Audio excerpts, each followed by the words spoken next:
اعوذ باللہ من الشیطان الرجیم بسم اللہ الرحمن الرحیم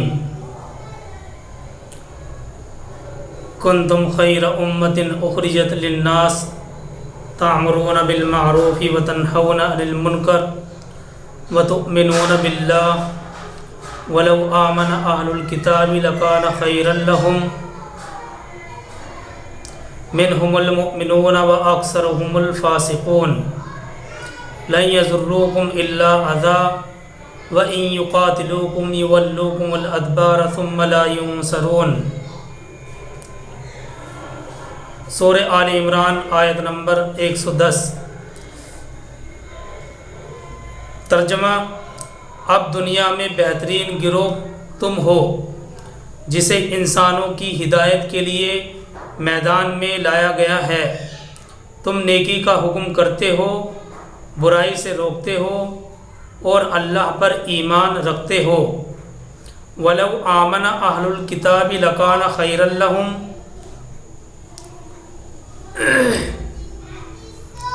اور اللہ پر ایمان رکھتے ہو، یہ اہل کتاب اگر ایمان لاتے تو ان کے حق میں بہتر تھا، اگرچہ ان میں سے کچھ لوگ ایماندار بھی پائے جاتے ہیں، مگر ان میں زیادہ تر افراد نافرمان ہیں۔ واکثرہم الفاسقون، اور ان میں اکثر فاسق لوگ ہیں۔ آیت نمبر 111، اللہ تعالیٰ فرماتے ہیں: لن یضروکم الا اذی وان یقاتلوکم یولوکم الادبار ثم لا ینصرون۔ یہ تمہارا کچھ نہیں بگاڑ سکتے۔ لن یضروکم الا اذی، یہ تمہارا کچھ نہیں بگاڑ سکتے، زیادہ سے زیادہ بس کچھ ستا سکتے ہیں۔ اگر یہ تم سے لڑیں گے تو مقابلے میں پیٹھ دکھائیں گے۔ وَإِن يُقَاتِلُوكُمْ يُوَلُّوكُمُ الْأَدْبَارَ ثُمَّ لَا يُنصَرُونَ، اور اگر یہ تم سے مقابلہ کریں گے تو مقابلے میں پیٹھ دکھائیں گے، پھر ایسے بے بس ہوں گے کہ کہیں سے ان کو مدد نہیں ملے گی۔ آیت نمبر 112، اللہ تعالیٰ فرماتے ہیں: ضُرِبَتْ عَلَيْهِمُ الذِّلَّةُ أَيْنَمَا ثُقِفُوا إِلَّا بِحَبْلٍ مِّنَ اللَّهِ وَحَبْلٍ مِّنَ النَّاسِ وَبَاءُوا بِغَضَبٍ مِّنَ اللَّهِ وَضُرِبَتْ عَلَيْهِمُ الْمَسْكَنَةُ ذَلِكَ بِأَنَّهُمْ كَانُوا يَكْفُرُونَ بِآيَاتِ اللَّهِ وَيَقْتُلُونَ الْأَنبِيَاءَ بِغَيْرِ حَقٍّ ذَلِكَ بِمَا عَصَوا وَكَانُوا يَعْتَدُونَ۔ یہ جہاں بھی پائے گئے ان پر ذلت کی مار ہی پڑی۔ کہیں اللہ کے ذمے یا انسانوں کی ذمہ پناہ مل گئی تو یہ اور بات ہے، یہ اللہ کے ذمے گھر چکے ہیں، ان پر محتاجگی مسلط کر دی گئی ہے، اور یہ سب کچھ صرف اس وجہ سے ہوا ہے کہ یہ اللہ کی آیات سے کفر کرتے رہے اور انہوں نے پیغمبروں کو ناحق قتل کیا۔ یہ ان کی نافرمانیوں اور زیادتیوں کا انجام ہے۔ ذَلِكَ بِمَا عَصَوا وَكَانُوا يَعْتَدُونَ، یہ ان کی نافرمانیوں اور زیادتیوں کا انجام ہے۔ آیت نمبر 110 کا خلاصہ یہ ہے کہ تم بہترین امت ہو جسے انسانوں کی ہدایت کے لیے بھیجا گیا ہے۔ یہ وہی مضمون ہے جس کی تھوڑی سی وضاحت کل بھی بیان کی گئی تھی اور سورہ بقرہ کے 17ویں رکوع میں بھی گزر چکی ہے۔ اصل میں اس آیت میں نبی صلی اللہ علیہ وسلم کی اتباع کرنے والوں کو بتایا جا رہا ہے کہ دنیا کی رہنمائی کے جس عہدے سے بنی اسرائیل اپنی نااہلی کی وجہ سے ہٹا دیے گئے ہیں، وہ عہدہ اب تمہارے ہاتھ میں آ گیا ہے۔ اس لیے اعمال اور اخلاق کے لحاظ سے اب تم دنیا میں سب سے بہتر انسانی گروہ بن گئے ہو، اور تم میں وہ صفات پیدا ہو گئی ہیں جو انصاف والی عدالت کے لیے ضروری ہیں، یعنی نیکیوں کو قائم کرنے اور برائیوں کو مٹانے کا جذبہ اور عمل، اور اللہ وحدہ لا شریک کو اعتقاداً اور عملاً اپنا معبود اور رب تسلیم کرنا، لہٰذا اب یہ کام تمہارے سپرد کیا گیا ہے اور تمہارے لیے لازم ہے کہ اپنی ذمہ داریوں کو سمجھو اور ان غلطیوں سے بچو جو تم سے پہلے لوگ کر چکے ہیں۔ یہ آیت کریمہ کا خلاصہ ہے۔ اور اس آیت میں جو یہ بات کہی گئی ہے کہ اگر یہ اہل کتاب ایمان لاتے تو ان کے حق میں بہتر تھا، یہاں اہل کتاب سے مراد بنی اسرائیل ہیں۔ تو یہ بہت ہی اہم مضمون ہے۔ اصل میں جو نبی صلی اللہ علیہ وسلم کی اتباع کرنے والے ہیں، امت محمدیہ، ان کو بتایا جا رہا ہے کہ دنیا کی رہنمائی کے جس عہدے سے بنی اسرائیل اپنی نااہلی کی وجہ سے ہٹا دی گئی، وہ عہدہ اب تمہارے ہاتھ میں آ گیا ہے۔ اس لیے اعمال اور اخلاق کے لحاظ سے اب تم دنیا میں سب سے بہترین گروہ بن گئے ہو، اور تم میں وہ صفات پیدا ہو گئی ہیں جو انصاف والی عدالت کے لیے ضروری ہیں، یعنی نیکی کو قائم کرنے اور برائیوں کو مٹانے کا جذبہ اور عمل، اور اللہ وحدہ لا شریک کو اعتقاداً اور عملاً اپنا معبود اور رب تسلیم کرنا۔ لہٰذا اب یہ کام تمہارے سپرد کیا گیا ہے اور تمہارے لیے یہ بات ضروری ہے کہ اپنی ذمہ داریوں کو سمجھو اور ان غلطیوں کے کرنے سے بچو جو تم سے پہلے لوگ کر چکے ہیں۔ اور اس آیت میں جو کہا گیا ہے کہ یہ اہل کتاب اگر ایمان لاتے تو ان کے حق میں بہتر تھا، یہاں مفسرین کے اتفاق کی وجہ سے مراد بنی اسرائیل ہیں۔ اور آیت نمبر 112 میں یہ جو بات کہی گئی ہے کہ یہ جہاں بھی پائے گئے ان پر ذلت کی مار پڑی، کہیں اللہ کے ذمے یا انسانوں کی ذمے پناہ مل گئی تو اور بات ہے۔ یہ مضمون پہلے بھی آ چکا ہے، یعنی اگر دنیا میں ان کو تھوڑا بہت امن چین نصیب ہوا بھی ہے تو وہ ان کے اپنے بلبوتے پر قائم کیا ہوا امن اور چین نہیں ہے، بلکہ دوسروں کی حمایت اور مہربانی کا نتیجہ ہے۔ کہیں کسی مسلم حکومت نے ان کو خدا کے نام پر امان دے دی، اور کہیں کسی غیر مسلم حکومت نے اپنے طور پر انہیں اپنی حمایت میں لے لیا۔ اسی طرح انہیں بسا اوقات دنیا میں کہیں زور پکڑنے کا موقع مل بھی گیا ہے تو وہ اپنے زور بازو سے نہیں ہے، بلکہ صرف پڑوسیوں کی ہمدردی اور حمایت کی بنا پر ہے۔ آگے آیت نمبر 113 ہے، آیت نمبر 113 کی طرف چلتے ہیں۔ اللہ تعالیٰ فرماتے ہیں لیسوا سواء من اہل الکتاب امۃ قائمۃ یتلون آیات اللہ آناء اللیل وہم یسجدون۔ لیسوا سواء، یہ سب کے سب برابر نہیں ہیں۔ لیسوا سواء، ان میں بھی سب کے سب لوگ برابر نہیں ہیں، ان میں اچھے بھی ہیں برے بھی ہیں۔ من اہل الکتاب امۃ قائمۃ یتلون آیات اللہ آناء اللیل وہم یسجدون۔ اہل کتاب میں سے ایسے لوگ بھی ہیں جو سیدھے راستے پر قائم ہیں، رات کے وقت میں اللہ کی آیات کی تلاوت کرتے ہیں اور سجدہ کرتے ہیں۔ دیکھیے رسول اللہ صلی اللہ علیہ وسلم کے زمانے میں خاص طور پر عیسائی راہبوں کی ایک کثیر تعداد اس کردار کی حامل تھی اور وہ نیکوکار تھے۔ انہی میں سے ایک بحیرہ راہب بھی تھا جس نے سرکار دو عالم صلی اللہ علیہ وسلم کو بچپن ہی میں پہچان لیا تھا اور ان کے نبی ہونے کی پیشن گوئی کر دی تھی۔ لوگوں نے ان سے پوچھا کہ تمہیں یہ کیوں کر معلوم ہوا، تو اس نے یہ کہا کہ جب یہ پہاڑی سے اتر رہے تھے تو میں نے اپنی آنکھوں کو دیکھا کہ جس قدر پہاڑ تھے، جس قدر درخت تھے، سب سلامی میں ان کے سامنے جھک گئے تھے۔ تو بہرحال سرکار دو عالم صلی اللہ علیہ وسلم کے زمانے میں بھی خاص طور پر عیسائی راہبوں کی ایک کثیر تعداد اس کردار کی حامل تھی اور ایسے نیکوکار لوگ موجود تھے۔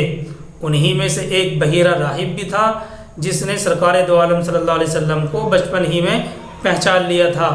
لیکن دوسری طرف یہود میں اس وقت صرف اکا دکا لوگ اس طرح کے باقی تھے، جبکہ مجموعی طور پر ان میں یہ کردار ختم ہو چکا تھا۔